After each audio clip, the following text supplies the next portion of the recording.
Hi friends, welcome to Jaya's garden. அப்பா திடீர்னு ஒரு அப்படி மாடியாக போச்சுங்க, இல்லைன்னா அப்படி குதிச்சிருவேன். அந்த அளவுக்கு சந்தோஷத்தை என்னுடைய மாடி தோட்டம் எனக்கு கொடுக்குது. வாங்க அப்படி உள்ள நுழைஞ்சு போய் உங்களுக்கு நான் காமிக்கிறேன். இல்லைன்னா சரியாக தெரியாது ஃப்ரெண்ட்ஸ். நான் பார்த்த அந்த சந்தோஷத்தை உங்களுக்கும் நான் காமிக்கணும்ல. வாங்க உள்ள நுழைஞ்சு போயிடலாம். வந்தாச்சு உள்ளுக்குள்ளே. இங்கே வாங்க வாங்க.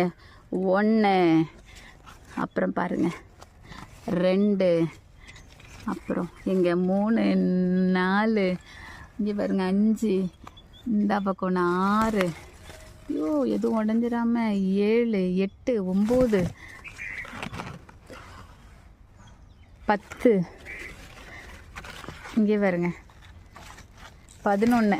இது வரைக்கும் 11 கண்ணுக்கு தெரிஞ்சிருக்கு. அது போக நிறைய இருக்காங்கங்க. யார் இவங்க தெரியுமா? நெய் மிளகாங்க. அப்பா ஹாப்பியாக இருக்குது. இந்த விதை